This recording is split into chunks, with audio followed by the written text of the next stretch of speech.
Hello student, मैं फिर से एक बार लेकर के आया हूँ 12th हिस्ट्री का 4th चैप्टर विचारक, विश्वास और इमारतें। इस चैप्टर का जो है ना फर्स्ट क्लास हम लोग कर चुके हैं, जिसमें वैदिक धर्म के बारे में पढ़े थे। आज के क्लास में जो है ना हम लोग जैन धर्म के बारे में पढ़ेंगे, ठीक है। तो चलिए हम लोग स्टार्ट करते हैं। जैन धर्म है ना। देखिए, जैन धर्म का जो स्थापना किया था वो कौन किया था? तो ऋषभ देव किया था, ऋषभ देव, ठीक है। और ऋषभ देव को ही जो है ना प्रथम तीर्थकर बताया गया है। ऋषभ देव को ही क्या है? प्रथम तीर्थकर हुए। ये जैन धर्म को ज्यादा मतलब क्या है, गहराई तक नहीं ले गए। जैन धर्म में जो है ना कुल 24 तीर्थकर हुए। कितने तीर्थकर हुए? 24। और 24वां तीर्थकर जो है कौन है? महावीर स्वामी। ये महावीर स्वामी जो है ना ज्ञान प्राप्त करने के बाद जो प्रवचन दिए, अपना ज्ञान समाज में बांटे, वही क्या है, जैन धर्म का सिद्धांत बन गया बाद में जाकर के, ठीक है। इसीलिए जो है ना जैन धर्म का वास्तविक संस्थापक जो माना जाता है, किसको माना जाता है? तो महावीर स्वामी को माना जाता है। अब देख लेते हैं महावीर स्वामी के जीवनी के बारे में। देखिए, महावीर स्वामी का जन्म जो है ना 540 ईसा पूर्व में जो है वैशाली के कुंड ग्राम में हुआ था। वैशाली के कुंड ग्राम में हुआ था। वैशाली जिला जो अभी नाम सुनते होइएगा, हाजीपुर। हाजीपुर कहाँ पे है? वैशाली डिस्ट्रिक्ट में ही पड़ता है, ठीक है। पटना के बगल में वैशाली डिस्ट्रिक्ट है। और वैशाली डिस्ट्रिक्ट में जो एक गांव है उसका नाम क्या है? कुंड ग्राम, ठीक है। कुंड ग्राम में ही जो है 540 ईसा पूर्व में जो है ना महावीर स्वामी का जन्म हुआ था। इनका जो वास्तविक नाम कहिए या बचपन का नाम कहिए, वो क्या हो जाएगा? वर्धमान हो जाएगा। ये ऑब्जेक्टिव में पूछता है कि महावीर स्वामी के जो है ना बचपन का नाम क्या है, तो हो जाएगा वर्धमान, या वास्तविक नाम कहिए, सेम है, ठीक है। और इनके पिता का नाम जो है वो हो जाएगा सिद्धार्थ। माता का नाम क्या है? त्रिशला है। और इनकी एक बीवी थी, उसका नाम क्या है? यशोदा, ठीक है। और इनकी एक पुत्री हुआ, यशोदा। और जो है ना महावीर स्वामी का एक पुत्री हुआ जिसका नाम क्या है? प्रियदर्शना या अनुज्या। प्रियदर्शना या अनुज्या दोनों सेम है। प्रियदर्शना को ही क्या कहा जाता है? अनुज्या कहा जाता है। अनुज्या को ही प्रियदर्शना कहा जाता है। इनका जो विवाह है, अनुज्या का जो विवाह है, जमाली, जमाली नामक एक व्यक्ति से होता है। तो जमाली किसका दामाद हो गया? तो महावीर स्वामी के दामाद का नाम क्या है? तो जमाली है, ठीक है। और महावीर स्वामी ने जो है 30 वर्ष की अवस्था में गृह को क्या है? त्याग दिया। गृह को त्याग दिया। गृह का अर्थ हो जाता है घर। गृह का अर्थ क्या हो जाता है? घर। आगे देखते हैं। देखिए, आप 30 वर्ष की आयु में जो है ना गृह को त्याग दिया, घर को क्या है? त्याग दिए, घर से दूर चले गए हैं। 12 वर्ष के कठिन तपस्या के बाद, 12 वर्ष के कठिन तपस्या के बाद जो है इनको क्या प्राप्त हुआ? ज्ञान की प्राप्ति हुआ। ये टाइपर से जो है ना, टाइपिंग करने वाला से माइनर मिस्टेक हो गया है, छोटा सा मिस्टेक हो गया है। तो ज्ञान प्राप्त हो गया 12 वर्ष के कठिन तपस्या के बाद, ठीक है। तो 42 वर्ष की आयु में जो है ना कैवल्य, अर्थात जो है ना दुख पर क्या है? दुख और सुख पर क्या है? विजय प्राप्त कर लिए। दुख पर और सुख पर क्या है? विजय प्राप्त कर लिए। सर्वोच्च आध्यात्मिक ज्ञान प्राप्त हुआ। अर्थात जो है ना, कहने का अर्थ ये है, जो व्यक्ति आध्यात्मिक ज्ञान जो प्राप्त कर लेगा वो सुख और दुख दोनों पर क्या है? विजय प्राप्त कर लेगा। महावीर स्वामी का मानना था कि अगर कोई व्यक्ति ज्यादा खुशी भी हो रहा है ना, वो दुख का कारण बनेगा उसको बाद में। और दुख है वो तो दुख है ही। अगर कोई ज्यादा सुख प्राप्ति कर रहा है, वो क्या है? बाद में जाकर के उसको तकलीफ होगा, तो वो दुख का कारण बनेगा। इसीलिए जो है ना आध्यात्मिक ज्ञान जरूरी होता है। आध्यात्मिक ज्ञान क्या होता है? वो खुद के बारे में जानना है ना, कि खुद को अगर भगवान जो ऊपर से अगर भेजे हैं, तुम अगर धरती पर आए हो तो किस लिए आए हो, वो जानना ही क्या है? आध्यात्मिक ज्ञान कहलाता है, ठीक है। इसीलिए जो बोला जाता है कि अगर कोई आध्यात्मिक ज्ञान प्राप्त कर लेगा, उसको जो है ना दुख और सुख दोनों पर क्या है? विजय प्राप्त कर लेगा। तो यही बोला जा रहा है कि 42 वर्ष की आयु में जो है महावीर स्वामी 42 वर्ष की आयु में जो है ना महावीर स्वामी जो है ना वो कैवल्य को प्राप्ति हुआ, अर्थात जो है ना दुख और सुख दोनों पर विजय प्राप्त किए। ठीक है, इन्होंने जो है ना अपना पहला उपदेश जो है ना पावा में दिया था। इन्होंने जो अपना ज्ञान प्राप्त करने के बाद जो है ना अपना पहला उपदेश कब दिया था, तो जो है पावा में दिया था। महावीर स्वामी का जो प्रतीक चिन्ह जो है वो क्या हो जाएगा, सिंह हो जाएगा। प्रतीक चिन्ह जो है क्या है, सिंह है। 42 वर्ष की अवस्था में 468 ईसा पूर्व में जो है इनकी पावा पुरीनामा का स्थान पर क्या है, निर्माण प्राप्त हुआ। निर्माण का अर्थ हो जाता है मृत्यु, मृत्यु प्राप्त हुआ।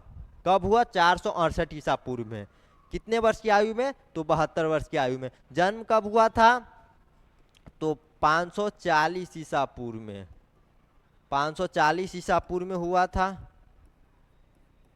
मृत्यु कब हो गया, 468 हो जाएगा, 468 ईसा पूर्व। दोनों को घटाइएगा तो कितना हो जाएगा, 72। तो 72 वर्ष की आयु में क्या है, निर्माण प्राप्त हुआ या मृत्यु हो गया। ठीक है, और इन जो गृह त्याग जो है, गृह त्याग जो है, गृह त्याग कब किए थे, तो 30 वर्ष की आयु में। और ज्ञान का प्राप्त कब हुआ था, ज्ञान प्राप्ति जो है, प्राप्ति जो है 42 वर्ष की आयु में हुआ था। कितने वर्ष की आयु में, तो 42 वर्ष की आयु में। फिर से देख लीजिए, जन्म 540, मृत्यु 468, और दोनों को घटाइएगा तो कितने वर्ष तक जीवित रहे थे, तो 72 वर्ष तक जीवित रहे थे। गृह का त्याग कब हुआ है, 30 वर्ष की आयु में। ज्ञान की प्राप्ति कब हुआ है, तो 42 वर्ष की आयु में। ठीक है, आगे देखिए महावीर जैन धर्म के सिद्धांत। देखिए महावीर स्वामी ज्ञान प्राप्त करने के बाद जो विचार प्रकट किए वही क्या है, जैन धर्म का सिद्धांत बन गया, जो क्या है, निम्नलिखित है। आगे देखते हैं। ईश्वर में अविश्वास। महावीर स्वामी जो है ईश्वर को नहीं मानते थे। महावीर स्वामी का मानना था कि ना तो ईश्वर इस संसार के रचयिता है, जो इस संसार जो बनाया गया है वो कोई ईश्वर नहीं है। ये रचयिता जो है ऑटोमेटिक हुआ है, अपने आप इस संसार का रचना हुआ है। ये किनका मानना था, तो महावीर स्वामी का मानना था। और ना ही नियंत्रक, जो ये घटना, कोई भी घटना घटित होता है, कोई भगवान नहीं कर रहे हैं, कोई ईश्वर नहीं कर रहे हैं, कोई किसी भी प्रकार का ईश्वर हो, कोई भी धर्म का ईश्वर हो, तो कोई भी जो ईश्वर है वो इस संसार का नियंत्रण नहीं कर रहा है। ये महावीर स्वामी का मानना था। ठीक है, अब देखिए आत्मा का अस्तित्व। महावीर स्वामी जो है आत्मा के अस्तित्व को मानते थे।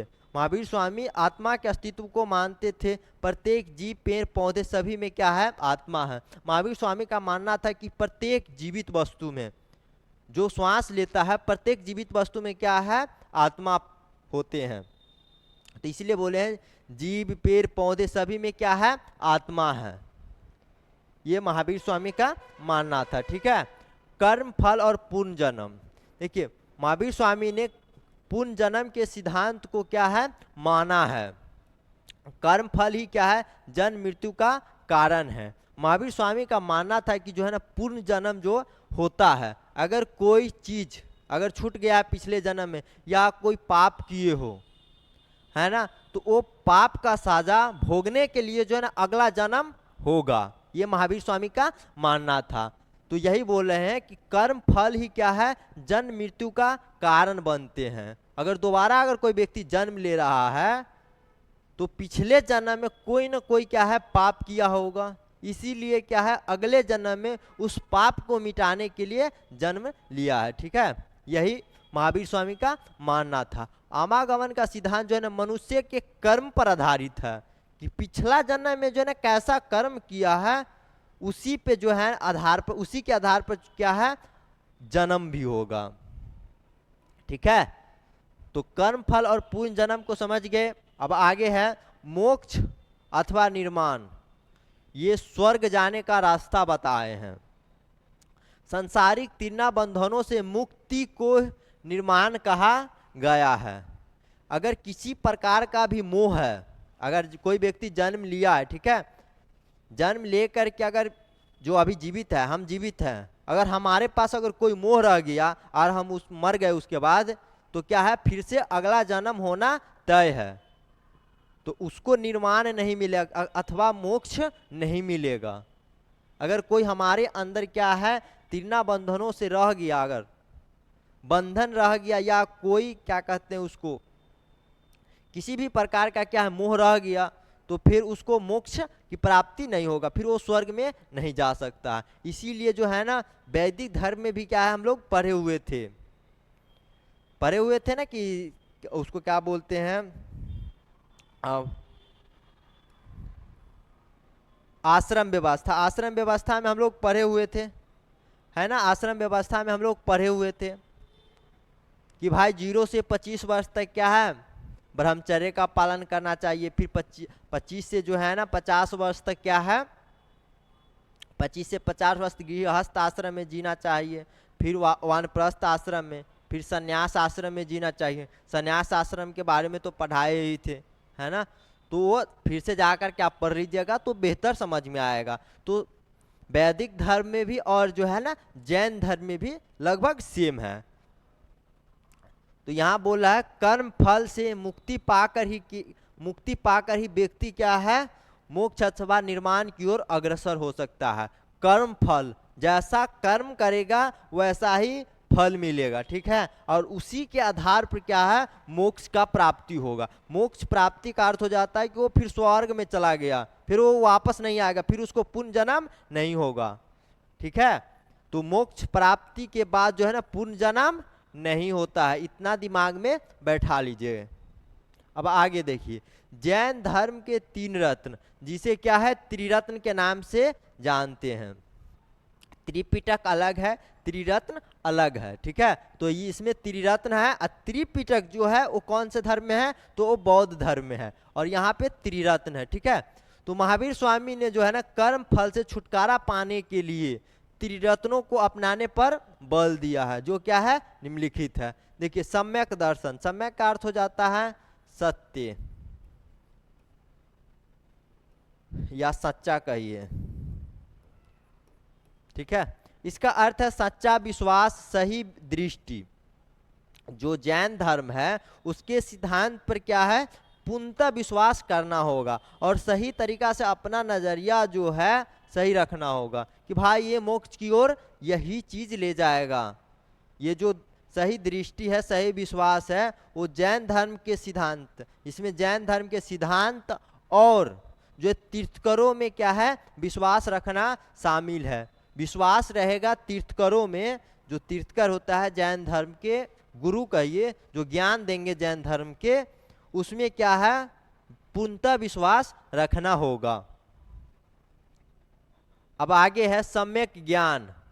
सम्यक ज्ञान, इसका अर्थ सही अर्थ है सही ज्ञान। इसमें जैन धर्म के वास्तविक स्वरूप और दर्शन को समझाया गया है। इसमें जो है ना सम्यक ज्ञान जो है, इसमें जो है ना सही जैन धर्म के जो सिद्धांत है उसको सही तरीका से डिफाइन करने का काम कौन करते हैं, तो जैन धर्म के तीर्थकर करते हैं, ठीक है। सम्यक आचरण, इसका अर्थ है सही व्यवहार या सही आचरण होना भी जरूरी है। अगर सही आचरण नहीं रहेगा, है ना, तो तीर्थकर में पूर्ण रूप से क्या है आप विश्वास नहीं कर पाइएगा।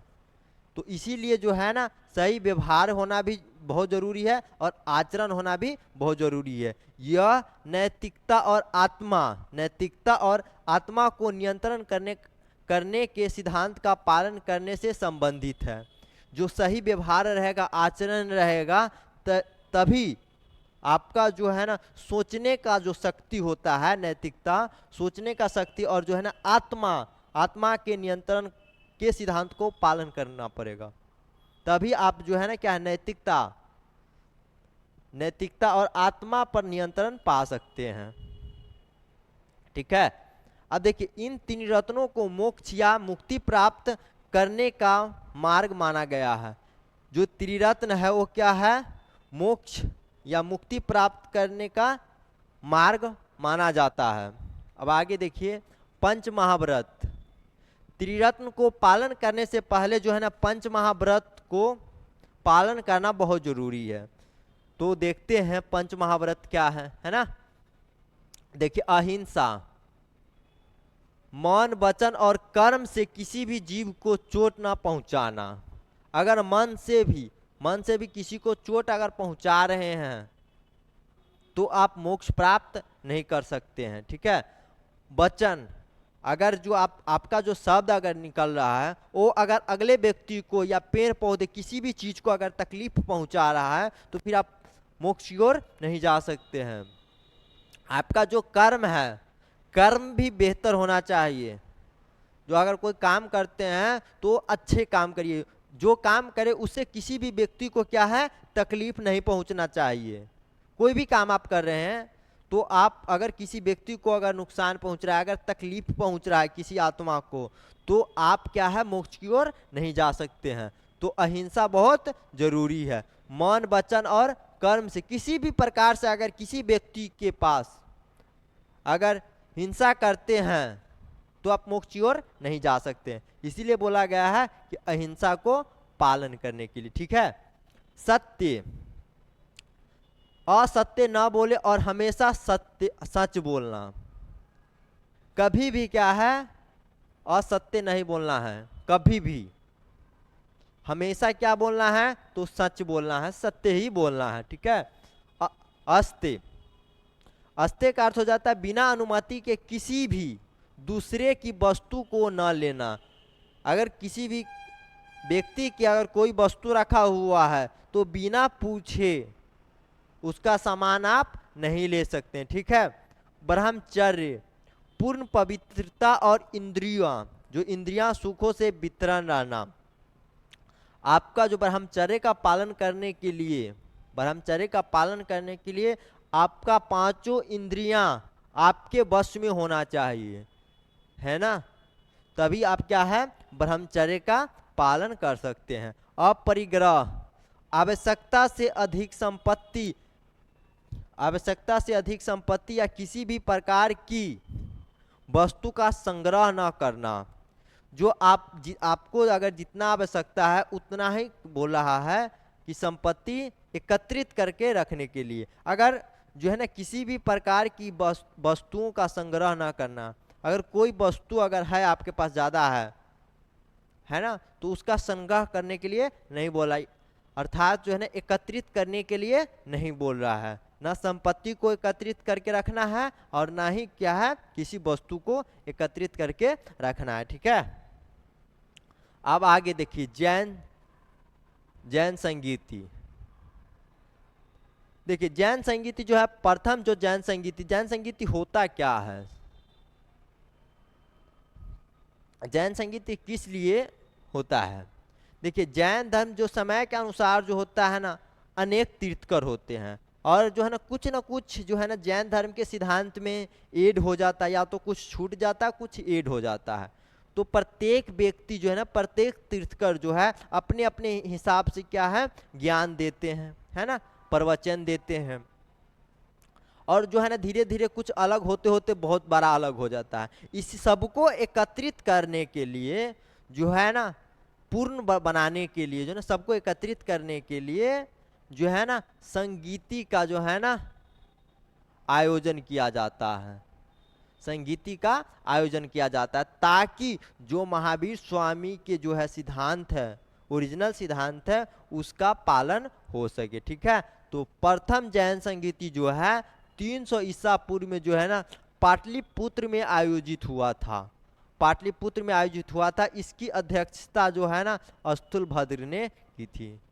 इसका अध्यक्षता कौन किया था, तो स्थूलभद्र ने किया था।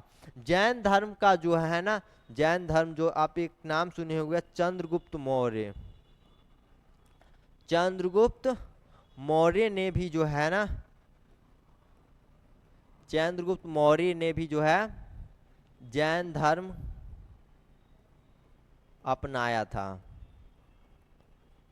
जो मौर्य वंश का स्थापना किया था चंद्रगुप्त मौर्य, उसने भी क्या है जैन धर्म को अपनाया था, ठीक है। और जैन धर्म के अनुसार ही वो अपने मृत्यु को अंजाम दिए हुए थे। देखिए अब दूसरा जैन संगीति जो है इसे जो है ना 512 ईस्वी में जो है ना बल्लभी में आयोजित किया गया था। बल्लभी जो है ना गुजरात में है,